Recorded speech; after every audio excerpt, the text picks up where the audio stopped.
Today, I'm gonna show you guys the best quick hitting money plays in 2K17. These styles of play are absolutely this year because many play starts extremely slow. As you can see from the example I'm using at the background, you might get a shot from some of these plays, but sometimes they take so long to trigger, it's almost not worth it because it's gonna hurt your possession. So today, I will break down two of my favorite quick hitting plays from the Brooklyn Nets playbook that I think are the deadliest in the game to get your offense starting quickly, efficiently, right from the get-go with an intention to score so you put panic on the other team's defense, alright? So you can consider these my signature quick hitting plays, and they are both from the Brooklyn playbook, and they are pick and roll ball handler plays and pick and roll point guard plays. So for you my team players and online players, make sure you set it to the Brooklyn playbook, and for your offline players, you can just add these two plays. So they are fist side 4 CNR and give free 5 fist.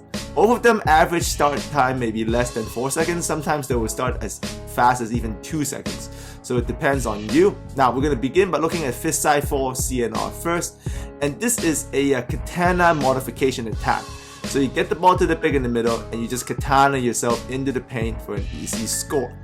Watch tutorial number 3 from my all tutorial playlist if you want to learn the katana technique. I consider this a trick play because it's going to get computer every time, so there's no point doing it to them.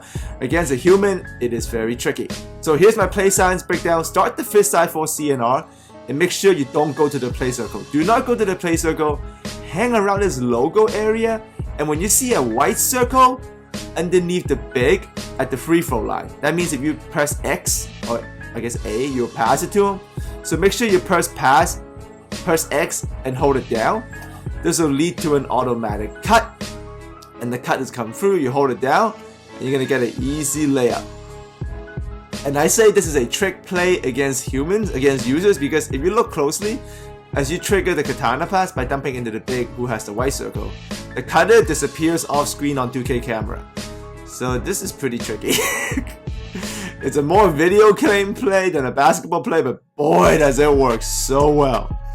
And if you do it with a bigger player like LeBron James, obviously has pick and roll ball handle plays. I'm going to hold X with the white circle underneath Love's feet.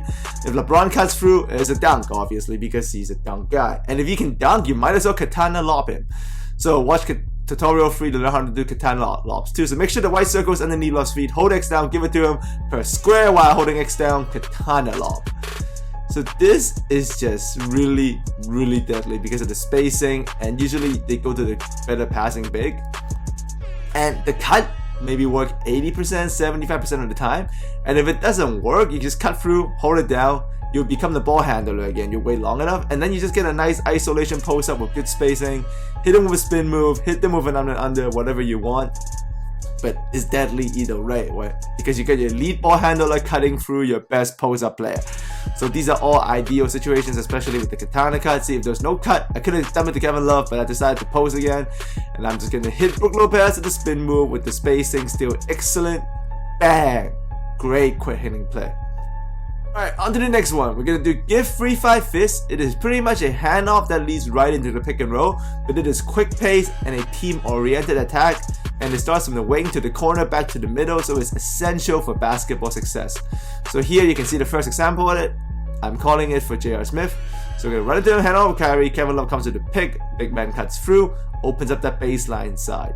So if you can turn the corner on this, is deadly. You can also draw a lot of fouls because it's such high speed action. Hand off into the pick, opposite big man switches post angles, opens up this lane, and boy, if you get a finisher on this, it's crazy good. Here you can check out the play science breakdown. So I have it with Jeremy Lin here, and I'm calling it for Hollanders Jefferson, who cannot shoot. So he's great for this. Is great for non-shooter wings because you're gonna hand it off to him, and they're gonna get a high-speed pick and roll. So if you get a wing that can't shoot and can't really dribble on his own, this kind of dash action is deadly. And you can see Brook Lopez in there actually switches from one block to the other. That shoves the other big man out of the paint, so you don't necessarily need a stretch. If they come help, give it off back to Brook Lopez. Easy finish. So this is a very, very good play if you don't have a lot of shooters. And if you run this with shooters, obviously it's even deadlier because they can shoot. So here I'm doing it with Kyrie, and I'm calling it for JR, who can shoot. And also Kevin Love setting the screen, who can also shoot a free. So this is to a high-speed pick and pop. Tristan pushes Lopez out of the way. Easy dunk for J.R. Smith. So make sure you adopt these plays. Their quickness is essential for 2K success, online and offline. Because 2K17 has way too many slow starting plays this year. Like, it's ridiculous. You just watch this one. This is Quick Free Rip 4, which is actually a really good play.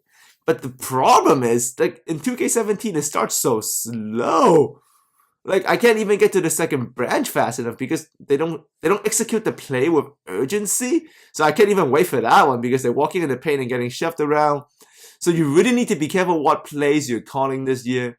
A lot of the plays, they're kind of medium speed, they're fine, but you need these two for sure. These quick hitters are going to save your butt offline, especially because the games overall are shorter, right? You're playing 20-minute games, not 48-minute games. So you want quick hitters like these to especially start the game.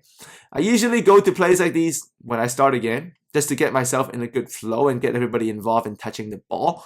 That is important in 2K because, as some of you know, if you leave some players and you never let them touch the ball for maybe like a quarter, 3 or 4 minutes, they just get cold. And in an online game, because time is relative there, 2 minutes not touching the ball in an online game equates to, by 2K standards, like maybe even like 6 or 8 minutes not touching the ball in a 48-minute game. So those guys will get cold if you don't get the ball in an online game for 4 minutes, because 4 minutes in an online game is like 10 minutes in real time. So yeah, 2K consider that a long time, even though it's not because of relativity, but it is, so then your players get cold. So make sure you get these quick hitting plays. They're absolutely crucial. Thanks for coming by. If you enjoyed this, add me a like. I'll see all of you with more freelance videos, breakdowns, and money plays, and also NBA stat breakdowns next time, alright? See ya!